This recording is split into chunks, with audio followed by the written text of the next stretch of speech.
우선 오늘 그 강의를 하고자 하는 주제는 바이오 투자 기초 강연입니다. 네, 그래서 이렇게 금요일 밤에 참석해 주셔서 이렇게 감사드리고 좀 이렇게 늦은 시간 중요한 금요일 저녁인데도 좀 유익한 정보를 얻어가실 수 있도록 최대한 좋은 정보와 많은 정보를 좀 드리도록 노력하도록 하겠습니다. 네, 네, 우선 오늘 진행하는 강연 내용의 목차입니다. 첫 번째로 바이오 산업의 이해, 그 다음으로 신약 개발의 필수 과정, 그러니까 임상 시험 과정과 그 내용들에 대해서 좀 말씀을 드릴 예정이고요. 그 다음으로 바이오 산업의 종류를 크게 세 가지로 나눠서 좀 말씀을 드릴 예정입니다. 그리고 네 번째로 국내 대표 바이오 기업 분류가 있고, 여기서는 어떤 기업을 막 특정 기업을 추천하거나 그런 건 아니고 현재 대표적인 기업 몇 가지를 이제 예를 들어서 그런 기업 형태가 어떤지 그거를 말씀드릴 예정입니다. 그리고 마지막으로 바이오 분야 필수 용어라고 해서 제가 전반적으로 중간중간 필요한 단어들에 대해서는 충분히 설명을 드릴 예정인데 이 과정에서 나오지 않았던 하지만 이런 바이오 투자나 기업을 분석하는 데 있어서 알아두면 좋은 그런 내용을 이제 설명드릴 예정입니다. 우선 오늘 익명으로 진행되기 때문에 제가 뭐 성함은 죄송하게도 말씀드릴 수 없지만 저에 대해서 간단히 설명을 드리면 저는 현재 국내 이제 상장된 바이오 기업에서 전략 기획을 담당하고 있고 서울대에서 이제 공학을 박사로 전공을 했습니다. 그리고 전략 기획을 하기 전에 제가 국내 이제 바이오 분야에서 이제 투자 심사역 VC 활동을 했었고 그래서 기존의 전략 기획에 가기 전에는 비상장 기업을 발굴하고 투자하는 업무를 진행하였고 최근에는 이제 기술 이전까지 좀 진행을 업무를 했었어서 그래도 바이오 분야에서는 그래도 조금이나마 이제 업무를 좀 진행하지 않았나 이렇게 볼 수 있습니다. 우선은 제가 전체적인 내용을 들어가기 앞서서 항상 이제 투자 심사역이라는 걸 말씀을 드리면 이 VC라는 게 대체 뭐냐라는 질문을 좀 많이 해주셔서 제가 짧게 VC에 대해서 간단히 설명만 드리도록 하겠습니다. 보통 VC라고 부르면 벤처 캐피탈이라기도 하고 벤처 캐피탈리스트라고도 합니다. 무슨 얘기냐면 투자를 하는 투자 회사 VC가 되기도 하고 이 투자 회사에서 투자를 담당하는 투자 심사역 벤처 캐피탈리스트 두 가지를 의미를 합니다. 그래서 제가 VC에 다녀 이러면 VC 회사가 되는 거고 저는 VC입니다 이러면 벤처 캐피탈리스트 즉 투자 심사역이라는 의미입니다. 그럼 대체 VC가 무엇이냐? VC라는 거는 크게 큰 틀에서 보면 상장되지 않은 기업을 담당하는 파트입니다. 그래서 보통 상장되지 않은 파트 같은 경우 신용이 낮기 때문에 은행에서 대출이 어려워서 주로 사모펀드나 벤처 캐피탈 그리고 투자은행을 통해서 자금을 확보하게 되는데 이 과정에 전반적으로 관여하는 게 이제 벤처 캐피탈리스트 즉 투자 심사역이라고 보시면 됩니다. 그리고 많이 들어서 아시겠지만 이 과정을 거치게 된 기업은 상장이라는 과정을 통해서 이제 시장에 나오게 되고 이렇게 시장에 나온 기업은 이제 우량신용자가 되면서 동시에 이제 은행이나 대출 부분에서 굉장히 용이해지고 그리고 지금 여러분들께서 하시는 증권 거래 같은 그러니까 실제 증권사에 들어가서 주식 거래가 가능한 종목이 되게 됩니다. 그래서 주식 거래를 하는 기업은 상장이 된 기업이고 그 전 주식을 하기 전에 기업을 키우는 위치에 있는 게 바로 VC라고 보시면 됩니다. 네. 우선 제가 그 실제 주식시장에 앞서 벤처 캐피탈의 투자 현황에 대해서 가져왔는데요. 이걸 가져온 이유는 뭐 시장이 생각보다 굉장히 크다라는 거를 좀 말씀드리고 싶고 보시면 2000년도 기준으로 4조가 넘는 금액이 실제 투자가 되었고 여기서 좀 주의 있게 보실 부분이 업종별 신규 투자를 보면 전반적인 분류 섹터에서 바이오 섹터, 즉 바이오 의료 섹터가 전체 27.8%를 차지해서 단일 섹터로는 제일 큰 부분을 차지하고 있습니다. 이 얘기는 무슨 얘기냐면 결과적으로 지금 상장되지 않은 기업의 바이오 섹터에 가장 많은 돈이 들어가고 있고 이 얘기는 결과적으로 지속해서 나올 바이오 기업이 굉장히 많이 있다라고 이렇게 봐주시면 됩니다. 네. 그래서 벤처 캐피탈에 대해서는 간략히 이 정도 설명만 드리도록 하겠고요. 네. 그럼 이제 실제 강의 내용에 있어서 바이오 산업의 이해에 대해서 좀 말씀을 드리도록 하겠습니다. 우선 제가 말씀드리는 이 과정은 이미 충분히 알고 계시는 분들도 많을 텐데 바이오 산업이라는 게 그럼 어떤 흐름으로 나왔는지에 대해서 간략히 먼저 말씀을 드리도록 하겠습니다. 산업 트렌드 같은 경우는 1980년대와 90년대 그리고 2000년대 초반까지도 중화학공업이 주로 메인인 사업이었습니다. 그래서 실제 산업 자체가 조선 전기 그리고 자동차 화학 쪽에서 이제 2000년대에 들면서 IT 산업이 발전을 하게 됩니다. 주로 IT 산업 같은 경우는 잘 알고 계시지만 반도체 기업 또는 디스플레이 기업이 있고요. 그래서 2010년도 이후부터 4차 산업과 함께 바이오 산업이 이제 곽강을 받게 됩니다. 그럼 산업별 매출 현황을 우선 간단히 보시면 전체적인 제조업 같은 경우는 이 2019년도까지 평균을 약 1.7% 성장하는 퍼센트를 나타냈습니다. 근데 바이오 같은 경우는 보시면 아시겠지만 10년 동안 약 8.8% 정도 성장해서 이 바이오 산업이라는 것은 지속적으로 뒤로 갈수록 성장이 많이 되고 그리고 다른 산업들에 비해서도 연평균 성장률이 굉장히 높다라는 것을 알고 있습니다.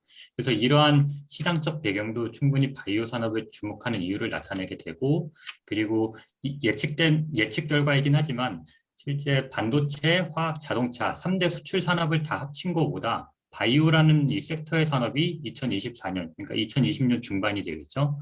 약 이 정도의 이제 이러한 수출 산업을 능가할 것이다라는 이제 보고가 있고, 실제 그런 것처럼 각 연도별로 바이오 의약품 시장은 지속적으로 커지고 있고, 그 매출 또한 증가하고 있는 상황입니다.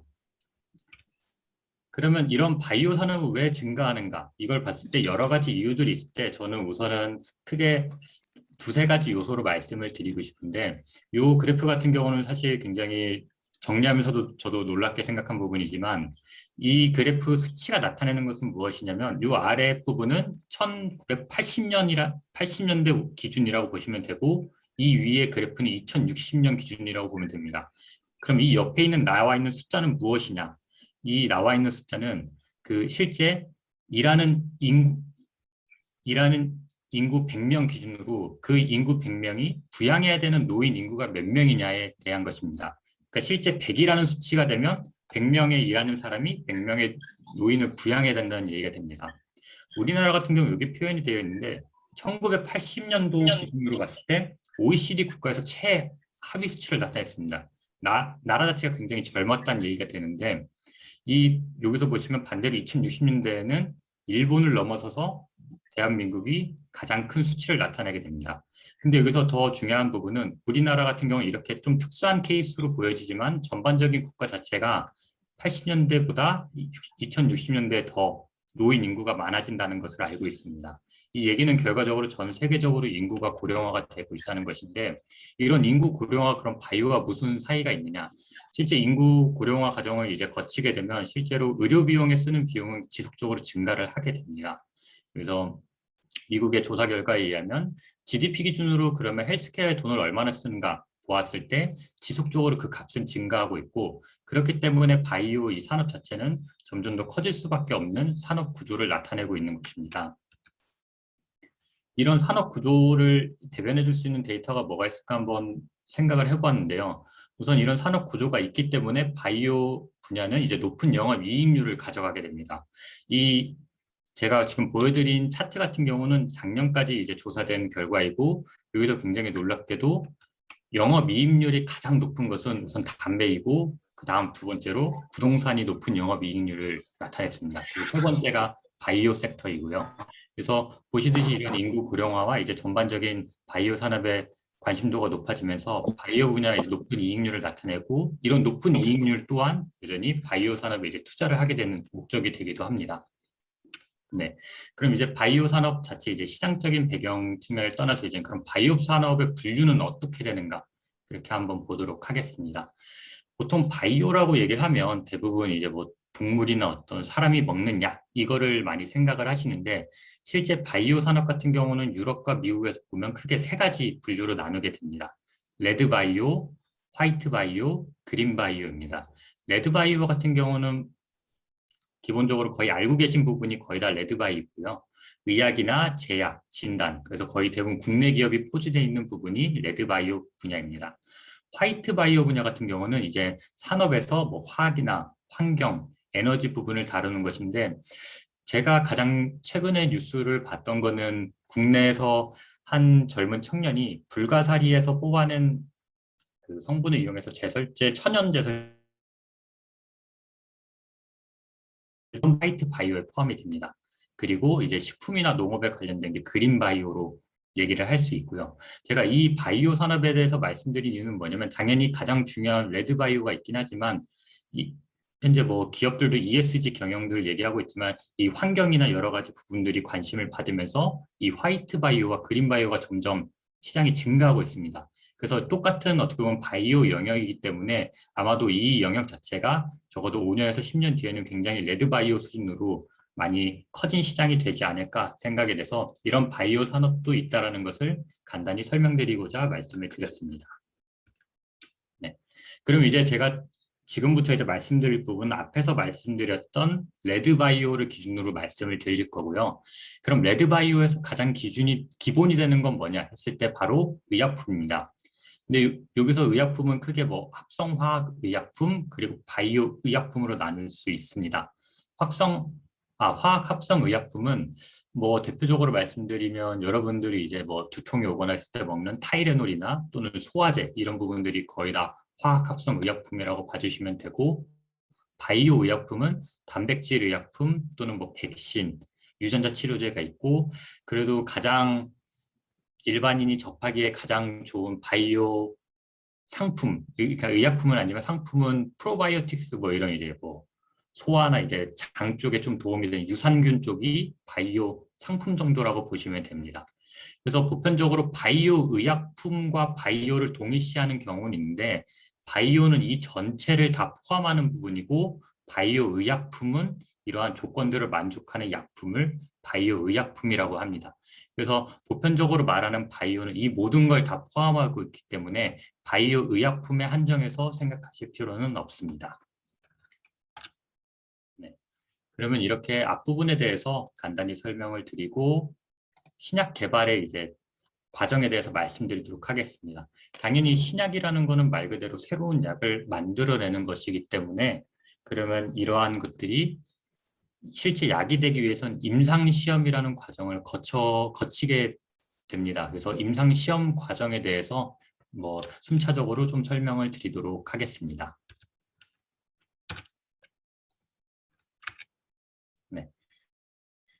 우선 임상시험 같은 경우는 의약품을 실제로 만들어서 개발하는 단계로 봐주시면 됩니다. 이 의약품을 개발하는 단계는 크게 5가지로 나눌 수 있는데, 첫 번째 기초 탐색 및 원천기술 연구, 이 부분이 있습니다. 기초 탐색 및 원천기술 연구는 무엇이냐면 우리가 원하는 질환 또는 어떤 타겟이 있을 때 그러면 이 질환과 타겟에 맞는 약을 찾아야 됩니다. 그 약을 찾는 거는 정말로 이제 모래사장에서 바늘 찾기 정도이기 때문에 그런 것들 찾는 기술 또한 하나의 원천 기술이 되고, 그렇게 약물을 찾게 되면 개발 후보 물질이라는 걸 선정하게 됩니다.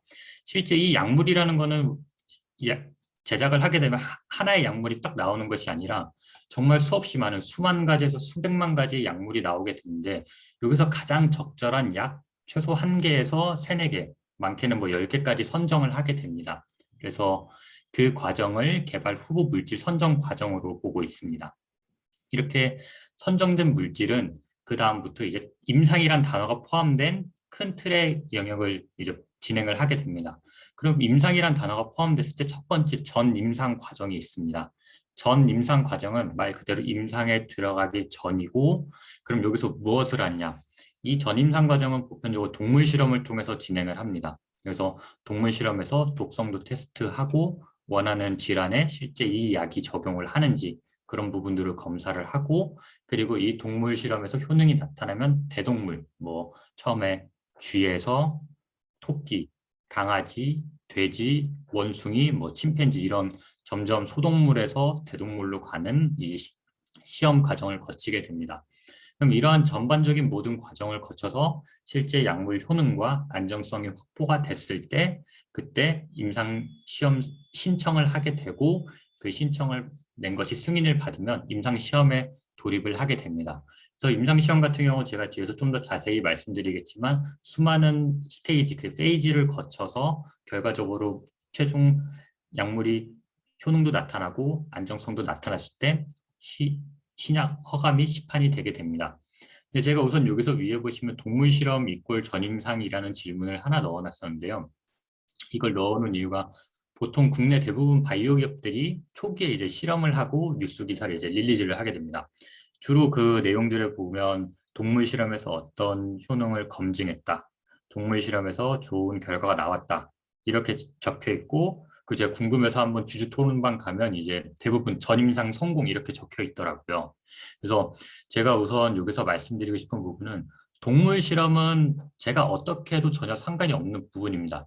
어떻게 해도 상관이 없다라는 건 무슨 얘기냐면 이 데이터를 가지고 제가 어떤 허가를 받는 과정이 아니면 제가 어떤 물질을 쓰든지 어떤 동물을 쓰든지 전혀 상관이 없고 그 데이터는 제가 제 마음대로 사용을 해도 됩니다.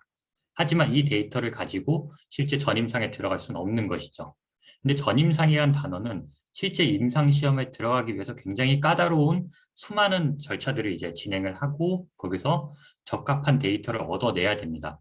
그래서 혹시나 이제 이런 바이오 기업들에서 어떤 실험과 관련된 내용을 보였을 때 동물 실험을 진행했다 이러면 그냥 이쪽에서 뭔가를 그냥 동물로 결과를 보기 위해서 간단한 실험을 했구나 정도로 보시면 되고 전임상을 했다 이렇게까지 보시면 오히려 좀 안 좋을 수도 있습니다. 그래서 동물 실험을 했다는 전임상 전 단계다 이 정도로 봐주시면 좋을 것 같습니다. 네. 그럼 의약품 개발 단계를 앞에서 말씀드렸던 걸 좀 더 세분화해서 말씀을 좀 드리도록 하겠습니다. 앞에서 제가 처음에 기초 탐색 연구에서 이제 질병을 정하고 이제 타겟을 검증하는데 뭐 수만 가지에서 수십만 가지 또는 수백만 가지 약물을 만든다고 해야 하는데 보통 만 개를 기준으로 했을 때 이 만 개를 만드는 데 있어서 약 5년의 시간이 걸립니다. 한 개의 약물을 만드는데 50만 원이 든다고 하면 이 만 개 만드는데 50억 비용이 되기 때문에 실제 이 초기 과정에서 5년 동안 약 50억에서 100억 정도의 비용이 필요로 하게 되고 실제로 약물을 만드는 과정이 생각보다 굉장히 오래 걸립니다. 그래서 여기서 약 수개에서 수십 개의 약물을 선정을 하게 되고 이 선정된 약물을 통해서 이제 비임상 과정을 진행을 하게 됩니다. 비임상 과정이라는 거는 앞에서 말씀드렸듯이 어떤 약물을 선택을 하고 이걸 동물 모델을 통해서 안정성과 효능을 검증하는 단계이고 이 기간은 약물이 선정된 이후부터는 약 1년에서 1.5년이 소요되게 됩니다. 이때 비용은 하나의 약물, 그러니까 어떤 예를 들어 위암이다. 위암을 치료하는 약물 하나라고 하면 이 비임상 과정을 거치는데 비용이 약 50억 정도 들게 됩니다. 이렇게 비임상 과정을 거쳐서 이 효능을 인정을 받게 되면 임상시험 신청을 하게 되고 이 임상시험 신청을 통과하게 되면 이제 실제 임상 1상, 2상, 3상을 거치게 되고 그리고 이 3상 결과를 통해서 신약 허가 신청을 하게 되고 신약 허가가 이제 나게 되면 이제 시판 및 조사가 진행이 되게 됩니다. 그래서 이 과정들을 보게 되면 실제 뭐 100억, 50억, 많게는 뭐 1000억 이상 그리고 마지막 50억 해서 이 과정이 적게는 한 2, 3천억에서 많게는 한 1조까지도 드는 과정입니다. 그리고 더불어서 이 초기에 처음 만 개의 약물을 가지고 진행을 했다고 하면 실제로 임상에 승인되는 약은 한 개, 즉 성공률은 0.01%입니다. 그래서 이런 신약을 하나 만드는 데 있어서 이제 실패 비용까지 생각을 한다 그러면 하나의 신약을 만드는 데 비용은 3조에서 4조 정도까지 들 수 있다. 이렇게 보시면 됩니다. 네. 그럼 이 임상 단계에 대해서 좀 더 세부적으로 말씀드리면 가장 중요한 거는 이 임상의 1상, 2상, 3상이 어떤 것을 나타내는 것인지 이거를 꼭 기억을 해주셨으면 좋겠습니다. 보통 기사에서 임상을 진입했다 표현을 하면 대부분 이제 효능을 많이 보는구나 이렇게 생각을 하시는데 우선 임상 1상 시험에 대해서 말씀드리면 1상의 경우는 건강한 사람이 20명에서 100명을 대상으로 하는 겁니다. 여기서 말하는 건 건강한 사람이지 어떤 질환을 가진 사람이 아닙니다. 그렇기 때문에 건강한 사람에게 이 약을 투여해서 이 약이 정말 안전한지, 즉 효능과는 관계가 없고 이 약을 투여했을 때 정말로 이게 안전한가를 보는 실험입니다. 그래서 임상 1상 시험 같은 경우는 어떤 약의 효능을 보는 과정이 아니라 그냥 일반인에게 약을 투여했을 때 이 약이 정말로 그냥 안전한가, 정말로 어느 정도의 약을 넣었을 때까지도 뭐 부작용이 없는가 이런 안전성을 검사하는 과정입니다. 뭐 임상 1, 2상을 동시에 진행한다 해서 거기서 특히 항암제 같은 경우는 그 동시 효능을 보기도 하는데 여기서 거기까지 이제 언급하기엔 너무 심화적인 부분이라서 우선은 간단하게 몇 상 몇 상에 대해서 말씀을 드리고 그리고 실제 말씀드린 것처럼 이제 안정성을 보는 거기 때문에 성공률이 굉장히 높습니다. 그래서 임상 1상을 시험한 약물군이 1상을 통과할 확률은 63%입니다. 그래서 3개의 약물 중 2개 정도의 약물은 일상을 통과한다는 것입니다. 그렇기 때문에 임상 일상이 어떻게 보면 바이오 시장에서는 그렇게 큰 이슈가 되지 않을 수도 있습니다. 다음 임상 이상 시험입니다. 제가 이 3개 중에 가장 중요한 게 뭐냐고 물어보면 저는 임상 이상 시험이라고 말씀을 드리고 싶고요. 임상 이상 시험은 일상에서 독성이 없는 것을, 일반인에게 독성이 없는 것을 확인을 하고 나서 이제 환자분에게 직접 투여를 하게 됩니다. 이 환자분은 적게 100명에서 200명 정도의 이제 환자를 대상으로 하게 되고, 이 직접 환자에게 투여하기 때문에 부작용과 동시에 약의 유효성을 검증을 하게 됩니다. 그래서 대상 질환에 이제 약을 투여하기 때문에 실제 치료 효능이 얼마나 되는지, 그리고 혹시나 부작용이 발생하면 어떤 부작용이 있는지 조사를 진행을 하게 됩니다. 그래서 실제 임상 자체 과정에서는 임상 이상이 성공률이 제일 낮습니다. 그래서 임상 이상에 진입한 약물군 같은 경우는 임상 3상에 갈 케이스는 30% 정도입니다. 그러니까 3개 중에 1개 정도만 성공을 한다는 것입니다. 그래서 임상 이상의 시험 결과가 나왔다, 긍정적이다 한 거는 어떻게 보면 임상 3상에 들어갈 가능성이 매우 높은 거고, 그리고 실제 환자에게도 효과가 나타났다, 이렇게 보시면 됩니다. 그 임상 3상 시험은 이제 이상에서 효과가 나타났기 때문에 3상에서 이제 여기 제가 지금 복사하는 과정에서 좀 내용이 잘못 들어간 것 같은데요. 이제 다수의 환자로 진행이 되게 됩니다. 그래서 수천 명 단위까지 이제 환자를 해서 소규모가 아니라 대규모 환자들을 대상으로 진행을 하게 되고, 그리고 약물의 유효성을 확인하고 동시에 부작용을 평가를 하게 됩니다.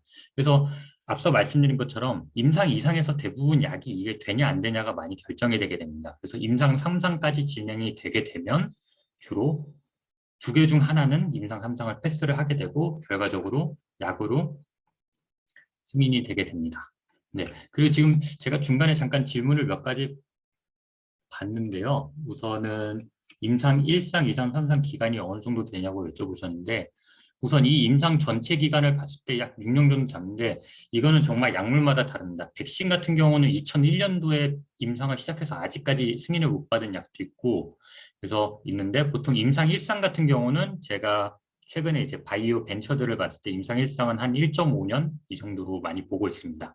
그 임상 2상 같은 경우는 이제 환자군이나 질환에 따라서 그 연도가 많이 차이 나긴 하지만 보통 3년 정도 이내에 결과를 보려고 노력을 하고 있고, 임상 3상 같은 경우는 환자군이 충분히 많아야 되기 때문에 이 환자군이 많은 질환이라면 짧은 기간에 끝낼 수 있고, 오히려 이 환자 수가 적다 이러면 오히려 오래 걸릴 수도 있고, 반대로 지금까지 전 세계에 어떤 약도 없었는데 유일한 치료제다 이러면 이 임상 3상 과정을 굉장히 짧게 해서 약물을 승인받는 과정도 있습니다. 뭐 가장 최근에 여러분들이 잘 아시는 코로나 같은 경우는 임상 진입한 뒤에 이제 시판까지 약 1년에서 1.5년이 진행이 됐기 때문에, 그래서 이런 사회적 이슈나 어떤 약의 실제 치료제가 있냐 없냐 이런 것들이 실제 임상 시험에도 다 반영이 되게 됩니다. 그러면 국내 임상은 어떻게 진행이 되는가 이렇게 봤을 때 우선은 국내 임상시험 현황에 대해서 말씀을 드리도록 하겠습니다. 여기 파란색 부분을 보시면 이쪽이 이제 국내에서 진행되는 임상 1, 2, 3상 모두 포함한 건이고, 이 오렌지색 같은 경우가 국내 기관이 진행을 하되 다국가에서 이제 진행하는 임상시험입니다. 그래서 2020년 기준으로 식약처에서 보고된 자료로는 국내 기업이 총 799개의 임상을 진행을 하고 있다고 합니다.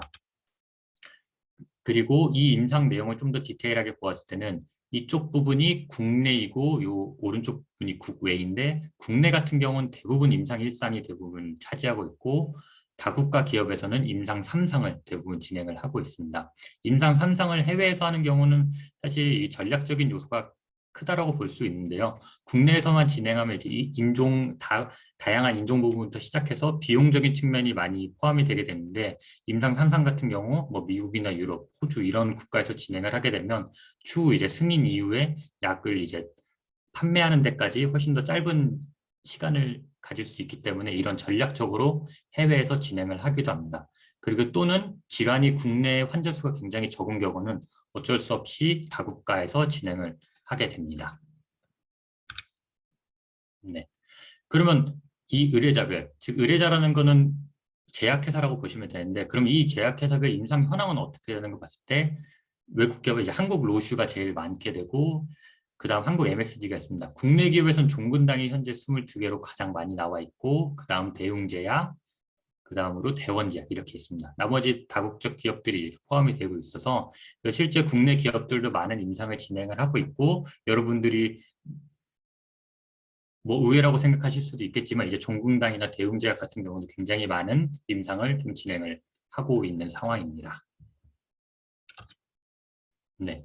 그러면 임상시험과 주가의 관계 어떻게 되는 거라고 생각을 해볼 수 있는데요. 사실 제가 이거 자료를 좀 정리하면서 생각했을 때 대충 2010년도쯤까지는 국내 시장은 이제 임상과 주가가 굉장히 밀접한 관계를 나타냈습니다. 그래서 임상 승인이 됐다 또는 임상에 진입했다 하면 주가가 폭등하는 그런 경향을 나타내고 최소한 그래도 우상향을 하는 경향을 나타냈었는데 현재 최근에는 바이오 같은 경우 임상이 진행되나 결과와 상관없이 주가가 크게 변동하지 않는 경우가 많습니다. 여기 변동하는 경우가 많다라고 되는 변동하지 않는 경우가 많다입니다. 그래서 변동하지 않는 경우가 많다인데 그 이유가 뭘까라고 생각을 해봤을 때 우선 이제 기업 차원에서는 이제 임상을 진입하게 되면 그 전부터 수많은 데이터를 계속적으로 릴리즈를 하게 됩니다. 임상에 진입할 것이다. 임상에 이제 신청을 했다. 그러면 이제 이 주주들 입장에서는 충분한 그거에 대한 기대치로 이제 주가가 선반영이 되는 것이죠. 그래서 최악의 경우는 임상 승인이 나고 패스를 했는데도 불구하고 주가가 떨어지는 경우도 발생을 하고 있습니다. 그래서 국내 시장으로 봤을 때는 최근에는 이 주가와 임상시험의 연관성이 많이 떨어져 있기 때문에 어느 구간에서 제일 좋다라고 말씀드린 좀 힘든 부분이 있습니다. 그래도 그 안에서 그럼 어떤 임상일 때 가장 그래도 기업이 상승 가치가 높냐라고 얘기를 했을 때 제 기준에서는 임상 이상에서 임상 이상을 진입할 때가 아니라 임상 이상 중간 발표나 이제 마지막 완료 그 시점이 가장 바이오 기업한테는 가치를 높일 수 있는 가장 좋은 시기이지 않을까라고 생각합니다. 네. 그래서 이렇게 두 번째 챕터인 신약 개발의 필수 과정인 임상 시험에 대해서 말씀을 드렸고요. 다음으로 이제 세 번째 이 챕터인 바이오 산업의 종류에 대해서 말씀을 드리도록 하겠습니다. 네.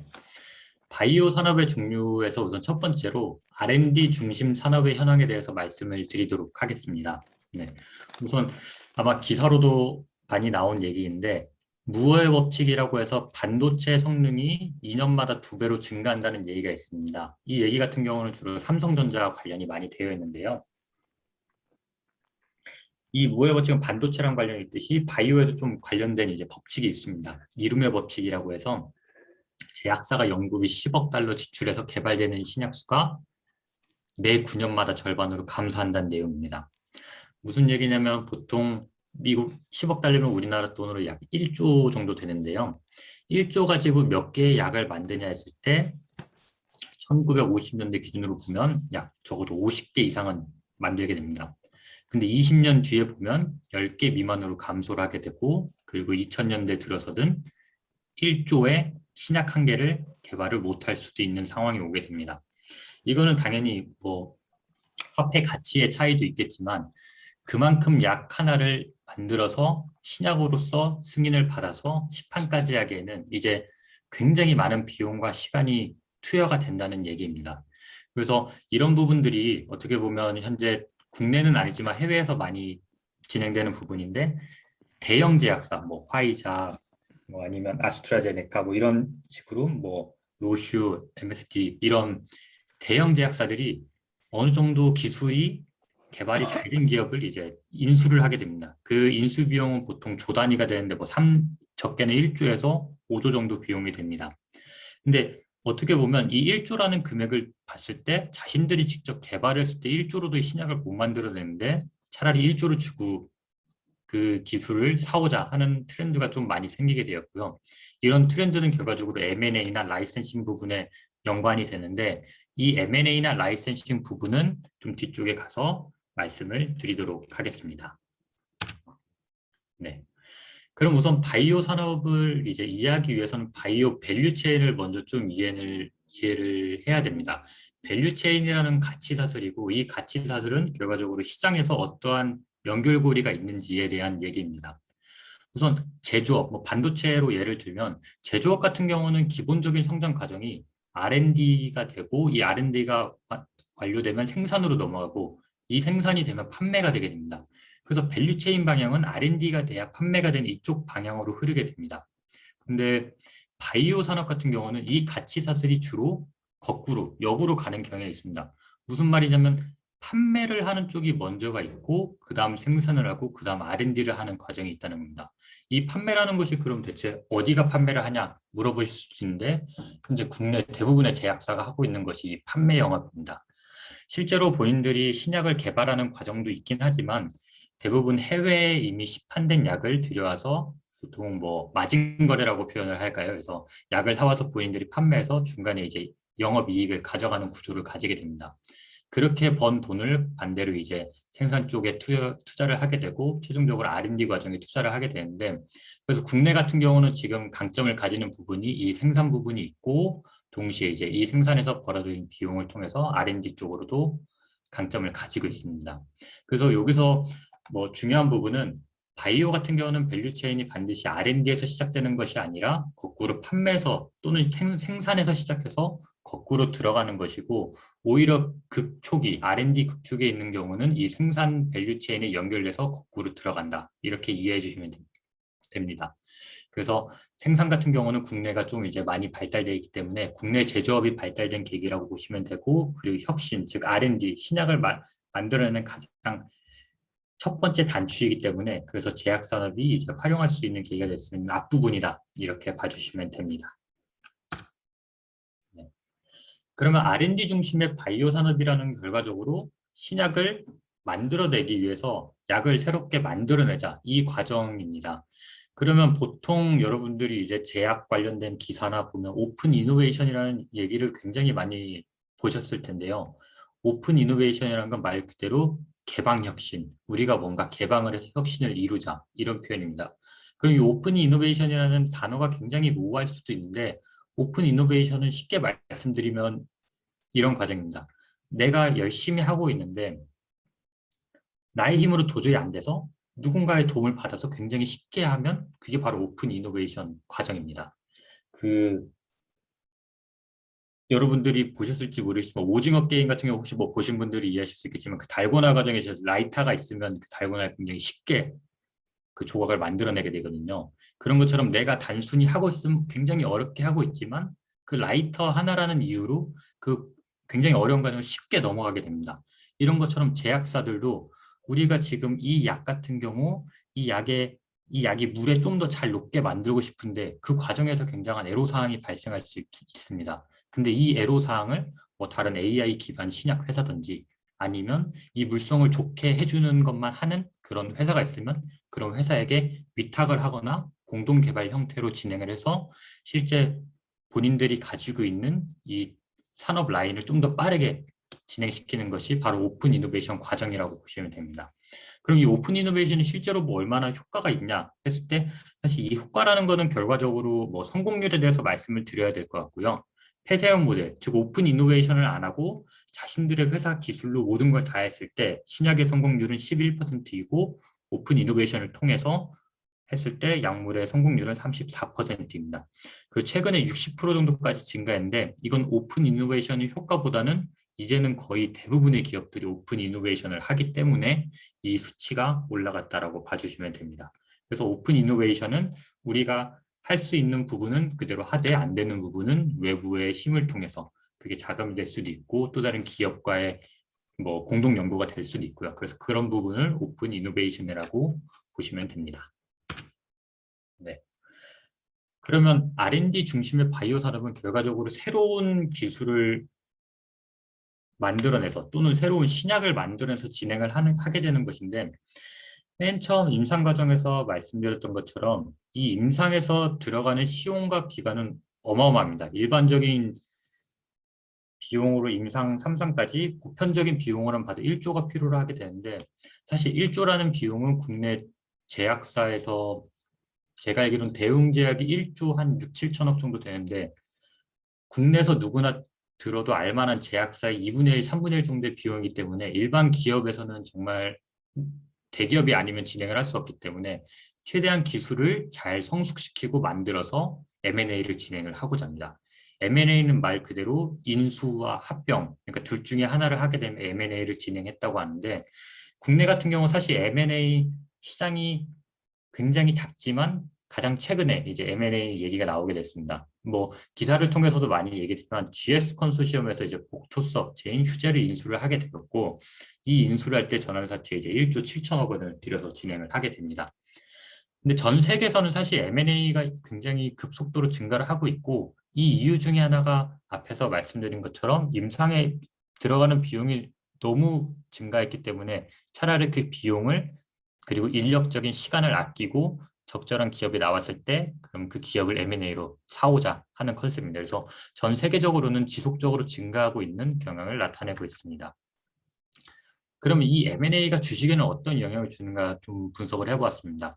M&A가 실제 시작됐을 때 M&A가 됐다라고 기사를 낸 게 아니라 M&A 가능성 얘기부터 지속적으로 기사가 나오게 됐습니다. 한 달 전쯤부터 나오게 되었고 이제 M&A가 진행이 됐을 때 당연히 그 기준으로 이제 기사가 최고점에서 최고가를 찍게 됩니다. 그리고 M&A 뒤부터는 지속적으로 금액이 떨어지게 됩니다.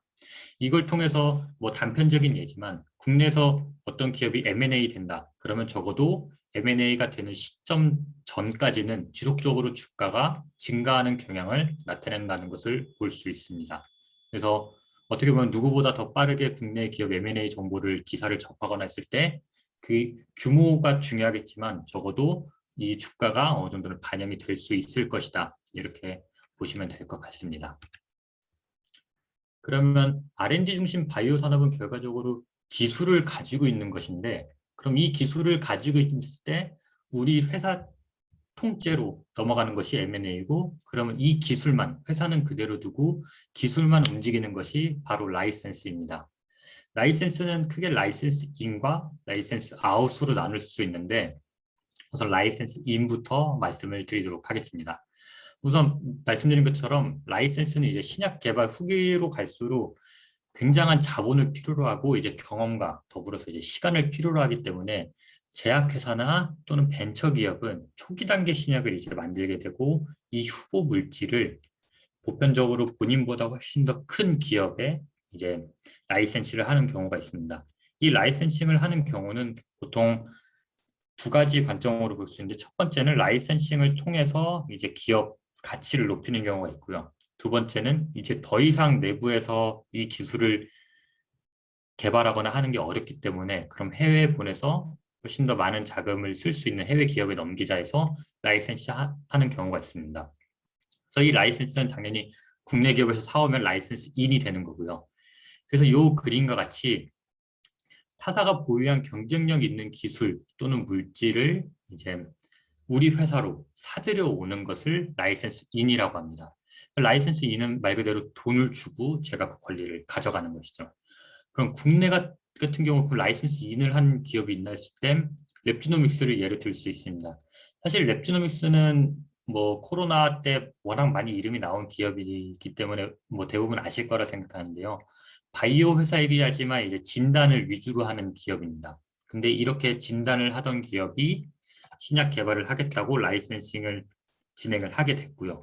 그래서 실제 이 기사가 나간 날 근 1년 동안 최고가를 이제 찍게 됩니다. 뭐 지금은 많이 떨어지게 됐지만 무슨 얘기냐면 기존의 라이센스 인 같은 경우 단순히 여러 가지 일을 하는 기업이 라이센스 인을 하는 경우는 주가에 반영이 되기 어렵지만 신사업을 통해서 라이센스 인을 하는 경우는 충분히 주가에 반영될 수 있다는 것을 말씀드리고 싶습니다. 그래서 신약 개발 사업이라는 그 큰 틀과 함께 동시에 라이센스 인 정보를 릴리즈함으로써 이게 실제로 주가에 크게 반영이 된 모습을 보실 수 있습니다. 그 라이센스 인 같은 경우 그러면 다른 기업 같은 경우 어떻게 되나 봤을 때 무조건 라이센스 인이 되면 주가가 오르는 것이냐 했을 때 이 대웅제약을 좀 예시를 들고 싶습니다. 이 금액은 뭐 현재 기준이기 때문에 안 보셔도 되고요. 제가 여기 이 노란색으로 표현한 부분을 보시면 실제 이 기간이 대웅제약과 브리지바이오가 공동 개발과 함께 기술 이전 계약을 했을 때입니다. 그래서 실제 이게 뭐 억 단위의 당연히 기술 이전이긴 하지만 실제 주가에 반영됐을 때 주가에 거의 반영이 안 된 것을 확인할 수 있습니다. 그래서 무조건 라이센스인 기사가 나왔을 때 이게 그러면 그 회사에게는 긍정적이겠구나 생각은 할 수 있어도 이게 그럼 주가에 반영이 되는가 했을 때 주가에는 실제로 그게 반영이 안 될 수도 있다는 것입니다. 그래서 아마 라이센스인이 진행이 되게 되면 수많은 기업들이 이제 이걸 홍보를 위해서 기사를 릴리즈할 텐데 라이센스인 부분은 좀 더 이제 만약에 투자 관점에서는 신중히 보실 필요가 있습니다. 그래서 이게 정말 기존에 안 하던 기술을 가지고 오는 회사다 이랬을 때는 주가에 반영이 될 수 있지만 원래 그 일을 하던 제약회사가 하나의 파이프라인을 추가적으로 더 가져왔다는 것은 실제로 주가에 반영되는 경우는 많지 않다 이렇게 보시면 됩니다. 네. 다음으로 라이센스 아웃입니다. 라이센스 아웃 같은 경우는 자사가 보유한 기술이나 특허, 즉 우리가 만들어낸 좋은 물질이나 기술을 외부에 허여하는 것입니다. 즉 판매하는 것입니다. 판매하는 이유는 앞서 말씀드린 것처럼 너무 비용이 많이 들기 때문도 있고 또는 주가를 높이기 위한 전략적인 요소로도 사용을 하게 됩니다. 그래서 라이센스 아웃 같은 경우는 사실 상장 기업들도 굉장히 많이 하게 되는데 제가 투자 심사하고 있을 때 비상장 기업 같은 경우는 거의 무조건 필수 코스처럼 여겨져 있습니다. 왜냐하면 나중에 그 공모 관련된 거에 대해서 제가 이따가 말씀드릴 수 있을지 모르지만 그러니까 상장이 되기 위해서는 적어도 바이오 벤처 기업이 몇 가지 충족 요건이 있는데 그 중에 하나가 바로 기술 라이센스입니다. 라이센스 아웃을 하면 굉장히 높은 가점을 받기 때문에 그래서 보통 보시는 신규 바이오 회사 같은 경우는 상장 시점에서 대부분 한 개 이상의 라이센스 그 결과가 있게 됩니다. 그래서 라이센스 아웃 같은 경우는 이러한 기술을 반영하기 위해서 또는 주가를 위해서 진행하는 경우가 많고 실제 국내에서 가장 크게 된 것 중에 하나가 바로 한미의 기술 수출입니다. 그래서 5조 원짜리 기술을 이제 기술 이전을 진행했고 이때 아마 많은 분들이 기억을 하실 텐데 상한가로 갔었죠. 상한가로 가서 이제 한미의 그 새로운 신고가를 갱신하는 그런 시기였었습니다. 그래서 라이센스 아웃 같은 경우는 2015년도, 그러니까 2010년대 중반까지도 라이센스 아웃이다라면 엄청난 호재로 작용해서 그것이 즉각적으로 주가에 반영이 되었습니다. 근데 이 라이센스 아웃 같은 경우 제가 가장 최근에 좀 진행된 회사 몇 가지를 좀 조사를 해봤었는데요. 그럼 우선 여기 보시듯이 이건 라이센스 아웃입니다. 모두 다. 레고캔바이오 같은 경우는 약 5천억 규모로 라이센스 아웃을 한다고 기사를 냈을 때 그 당일과 다음날 포함해서 5% 내외 정도 주식이 증가하게 됐습니다. 근데 반대로 몇 개월 뒤에 다시 약 3천억 정도의 기술 라이센스 아웃을 했다라고 기사를 냈는데 당일 마이너스 10%가 됩니다. 이 얘기는 무슨 얘기냐면 라이센스 아웃은 결과적으로 회사가 돈을 번 것인데도 불구하고 주가는 거꾸로 떨어지는 경향이 나타난 것입니다. 특히 알테오젠 같은 경우는 한미에 준하는 거의 5조에 뭐 4조 6천억, 뭐 5조에 가까운 금액 기술이 되는데 실제 이거 발표하고 주가 변동이 하락세로 떨어지게 됩니다. 이제는 금액이 크다 또는 라이센스 아웃을 한다고 해서 주가가 즉각적으로 반응하는 것이 아니라 이런 라이센싱 쪽도 약간 이제 한 번 더 좀 더 뭐랄까 이전에 반영이 됐다라고 가정을 하고 오히려 결과가 나오게 되면 다들 이제 매도를 하게 됩니다. 다음으로 유한양행 같은 경우는 5천원 기술 이전 건졌을 때 주가 변동 같은 경우는 정확히 0%가 됐고요. 다음으로 올릭스 9천억일 때 반대로 주가가 떨어지고 SK 바이오판 같은 경우도 약 6천억 정도 기술 이전했을 때 3.7%가 증가하게 됩니다. 한미약품 경우는 또 신기하게도 약 1조 정도 했을 때 30%, 어떻게 보면 이 앞에 거 내용이 반영이 된 건데요. 그래서 한미약품 경우는 상한가로 가게 됐지만 전반적으로 국내 바이오 산업 가장 최근 기준으로 봤을 때는 이제는 라이센싱 아웃도 주가에 반영되는 경우는 많지 않다. 이렇게 보시면 됩니다. 그래서 그 규모가 크다고 해서 반드시 주가가 오르겠구나 했을 때 반드시 오르지 않을 수도 있다. 이렇게 봐주시면 됩니다. 그래서 뭐 다른 사람들이 모르는 정보를 먼저 접하신다면 제 생각에는 뭐 당연히 산 금액보다 더 큰 금액에서 이제 익절을 하실 수 있을 것 같은데 보편적으로 이런 라이센스 같은 경우는 굉장히 그 비밀 보안 유지가 굉장히 크기 때문에 대부분 접하는 게 이제 기사로 나와서 기사를 보고 나서 사는 순간 오히려 그 금액에 물릴 수도 있으니 좀 이제 신중하게 판단을 하셔야 될 것 같습니다. 네. 다음으로 이제 바이오 산업의 종류 두 번째인 서비스 중심의 바이오 산업에 대해서 말씀드리도록 하겠습니다. 앞에서 바이오 밸류 체인 같은 경우는 기존의 제조업과 다르게 거꾸로 이제 판매에서 생산에서 R&D로 거꾸로 가는 바이오 밸류 체인을 가지고 있다라고 말씀을 드렸는데요. 그럼 이 바이오 밸류 체인에서 생산 쪽을 담당하는 곳은 그럼 어딘가? 그러면 R&D를 담당하는 곳은 어디인가 했을 때 주로 의약품 연구개발 및 임상, CRO, CDMO가 있고 그 의약품을 생산하는 CMO, CDO, CDMO가 있습니다.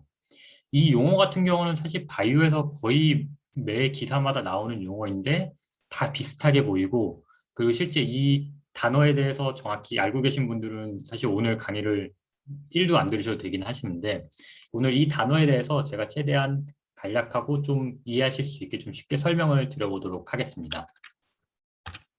네. 우선 아웃소싱인 말 그대로 그 외부에서 위탁을 받아서 뭔가 진행을 하는 거라고 보시면 됩니다.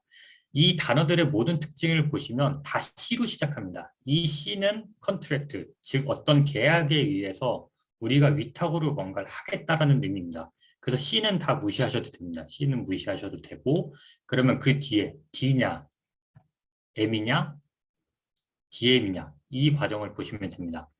D는 디벨로프입니다. 개발. 그리고 M은 manufacturer. 그래서 생산한다. 그리고 D와 M은 말 그대로 디벨롭먼트와 매니팩처링을 동시에 한다입니다. 그래서 D는 개발을 해주는 겁니다. 돈을 받고 대신 개발을 해준다. 이렇게 보시면 됩니다. 그래서 위탁 개발이라는 과정은 주로 어느 경우에 많이 진행을 하게 되냐면 연구실 수준에서 우리가 어떤 약을 만들었는데 이 약을 생산하기 위해서는 세포주가 필요로 하게 됩니다. 근데 이 세포주 같은 경우는 실제 하나의 세포주를 사서 그 세포주를 키울 수 있는 실험실을 만드는데 최소 1억에서 많게는 뭐 10억, 15억까지도 들게 됩니다. 그래서 약을 만드는 사람들이 이 세포주를 직접 진행하기에는 너무 큰 비용과 시간이 들기 때문에 이거를 위탁으로 넘기게 됩니다. 어떻게 넘기게 되냐면 우리가 이러한 물질을 원하는데 이 물질을 생산할 수 있는 세포주를 만들어줘. 그 만들어주면 우리가 얼마를 줄게. 바로 이게 위탁 개발 계약이 되는 것이죠. 그래서 이 CDO 같은 경우는 신약 개발의 초기라고 보시면 됩니다. R&D 과정에서 어떤 후보군 약물이 나왔을 때 그럼 그 약물을 생산할 수 있는 세포주를 개발하는 과정이라고 보시면 됩니다. 그래서 이 과정을 거치는 것을 CDO라고 보시면 되고 CMO는 위탁 생산입니다. 그래서 위탁 생산은 당연히 세포주가 만들어지게 되면 그 세포주가 뿜어내는 생산물이 결과적으로 우리가 원하는 물질이 되게 됩니다. 그럼 이 물질을 처음에 연구실에서는 1리터 가지고 만들게 되지만 뭐 잘 알고 계신 삼성이나 셀트리온 같은 게 이제 수백 리터까지도 진행하기 때문에 이 스케일 자체가 다르게 됩니다. 그래서 스케일이 큰 곳에서 많은 양을 만들어낸다. 정말로 생산을 위탁하는 곳이다 했을 때 이 위탁 생산이 바로 CMO입니다. 근데 제가 말씀드린 과정에서 보시면 아시겠지만 CDO에서 CMO로 넘어가는 과정은 굉장히 유연합니다. 무슨 얘기냐면 CDO 기업이 CMO 하는 건 그렇게 서로 완전히 다른 영역이 아니라는 것입니다. 그래서 대부분 기업들이 CMO를 처음에 시작을 하다가 CDMO 회사가 되게 됩니다. CDMO 회사는 위탁 생산 개발로 처음에 세포주 개발부터 시작해서 이 세포주가 개발이 되면 우리가 이거를 대량 생산까지 해줄게. 이 과정이 바로 CDMO입니다. 그래서 연구 개발 처음부터 이제 대량 생산까지 모든 프로세스를 전반적으로 걸쳐서 제공하는 것이 바로 위탁 개발 생산 CDMO입니다. 그래서 보편적으로 뉴스에 주로 많이 나오는 단어는 CDO는 사실상 많이 나오는 단어는 아니고요. 주로 CMO와 CDMO인데 요즘 뭐 봤을 때는 CDMO와 CMO를 같은 의미로 쓰는 경우가 많은데 엄밀히 말하면 CDMO가 CMO보다 더 큰 영역을 커버할 수 있다. 이렇게 보시면 됩니다. 다음으로 이제 그러면 앞에서 말씀드린 CDO와 CDMO가 그럼 어느 부분인가를 봤을 때 CDO는 가장 극초기. 어떤 약물을 생산했을 때 그 약물을 이제 생산할 수 있는 세포주를 가지고 개발하는 부분이기 때문에 R&D 영역이 포함이 되고요. 그다음 CMO는 이제 생산을 하는 과정이라서 생산 부분에 들어가게 됩니다. 그리고 CDMO 같은 경우는 앞서 말씀드렸던 것처럼 CDO, 즉 R&D 과정에서 세포주 생산부터 들어가기 때문에 이 전반적인 영역에 걸쳐져 있게 됩니다. 근데 여기서 보시면 중간에 CRO라는 단어가 들어가게 됩니다. 여기도 똑같이 C로 시작하기 때문에 뭔가 계약에 의해서 진행되는 거고 R이란 단어가 들어가는데 이 R은 바로 리서치입니다. 이 리서치라는 건 뭐냐면 R&D의 그 리서치와 사실 같은 의미긴 하지만 CRO는 딱 하나만 하는 것입니다. 임상시험 설계와 디자인을 해주는 곳인 거죠. 그러니까 어떤 회사가 우리가 이제 약을 개발을 하게 됐고 이 약을 이제 임상을 진행을 하겠다. 근데 우리는 임상 과정을 진입하는 데 있어서 연구 인력도 부족하고 이런 전문가가 없다. 그럴 때 바로 등장하는 것이 CRO 회사입니다. CRO 회사는 이런 임상 전반적인 설계와 디자인을 해주고 그 과정에서 이제 비용을 받게 되는 것입니다.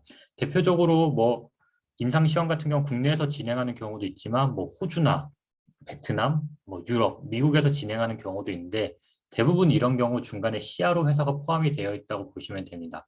CRO 같은 경우는 이런 임상시험 과정 네트워크도 굉장히 중요하기 때문에 이러한 부분을 굉장히 강조를 많이 하고요. 그래서 이런 네트워크를 통해서도 실제 비용 절감 효과도 나타내기 때문에 많은 기업들이 이 CRO 회사를 통해서 임상시험 설계와 디자인을 하게 됩니다. 그래서 CSO 같은 경우는 사실 마케팅 부분이기 때문에 사실상 거의 국내와는 연관성은 크지 않은 단어이고요.